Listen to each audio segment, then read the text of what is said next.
This little video just talks about one of the ideas of, or a couple of the ideas of robust programming.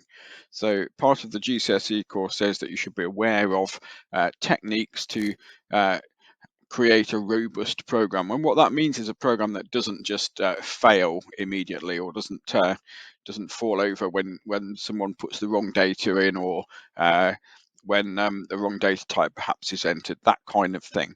There are usually two methods for ensuring data is correct, and you might come across this idea also in the database topic, where you might look at verifying that data is correct and validating inputs. So verification, as it says with an I, verification. So it's often that is checking that data is correct by I. So one way of doing that would be to actually read the data and check it as a human doing so, making sure the data is correct before it's entered or immediately after it's been entered.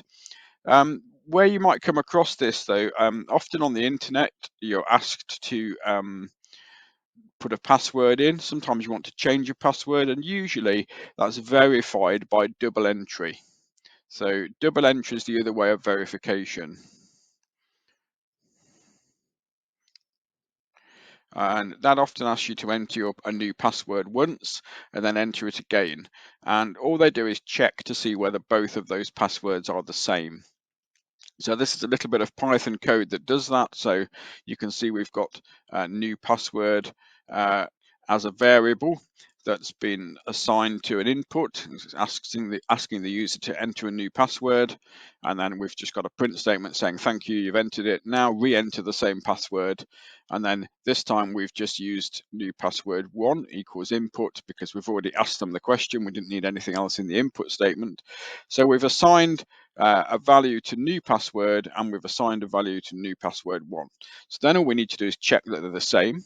So if new password is equivalent to new password 1, so remember in Python the double equals is equivalency, so that's asking whether one thing is the same as or equivalent to another thing. And so if they're the same, we're just saying print your password's been set. Else, if not, we're just saying the passwords don't match at the moment. Now, obviously, we could incorporate this into a loop so that they had to keep putting a password in until they matched. We haven't done this in this case because we're just showing the idea of verification. So that's verification by double entry. So then across here, we've got another piece of code, which is a validation. And there are lots of different sorts of validation that you could do. So you could do a range check. So range, looking at whether a number's in range, say between 1 and 100. You can do it, in this case, it's a type check. So we're looking to see whether it's the correct data type. You could look at a presence check as well to see whether some data is actually there, whether they've just pressed enter and nothing has been put into a variable, etc. That kind of check can also be done. So these are all validations of the user input. So in this case, there are two ways here that we're checking that a number that they've put in is an actual number, and they've not put a letter or something else in instead. The first method we've used is to use try and except. So in Python, you can use this format of try. So basically, that's going to run this code. If there's no errors in this code, if it doesn't come up with an error, it won't run this bit of code, it will just move on. However, if this piece of code returns an error, then it will print this except, so it will say it must be a number.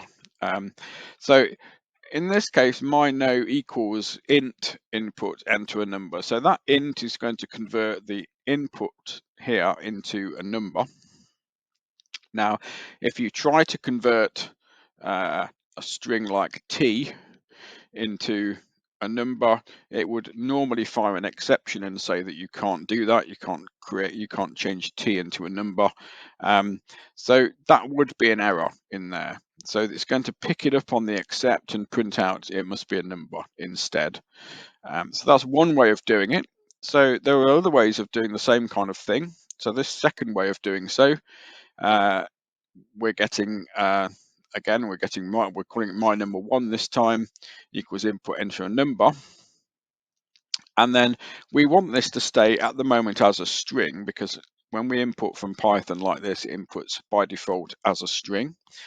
So then we can test the string. We can say if my no1 dot is numeric, and is numeric sends back a true or a false.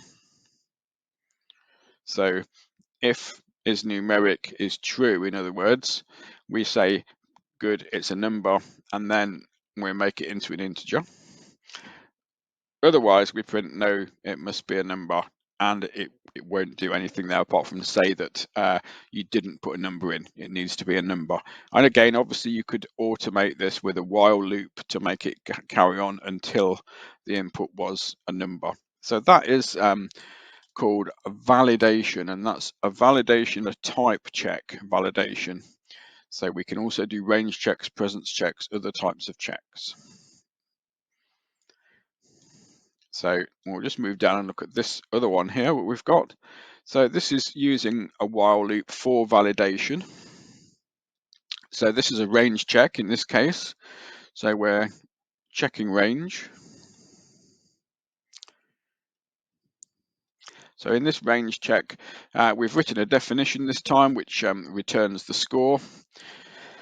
And this is just a simple program that gets exam scores, and you're allowed to put anything in between -1, because -1 is a sentinel value in this case.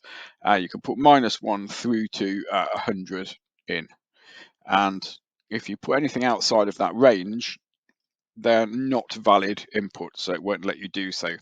So in this case, we're using a while loop. So we first of all get the score, then we say while this score is less than -1, because -1's our lowest number, or this score is greater than 100 because 100 is our top number, then print you must enter a value between -1 and 100 inclusive.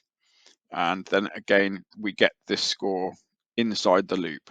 So these two bits of code are the same, you'll notice they just get the input from the user, but we need to have one inside the loop, because otherwise the while loop would just continue forever if it was an invalid value here. So this bit here, getting this score again, we're getting as a person to input, and the result of this program will just run and keep asking for a score until it's valid in the right range, and then this function will return the valid score back to the other part of the program. So that's a range check validation. So in this video, we've looked at the idea of verification by double entry. We looked at validation of a type check, and 2 ways to do that in Python. And we looked also at a range check using a while loop. So there were 3 things that we looked at that were all to do with robust programming and verification and validation.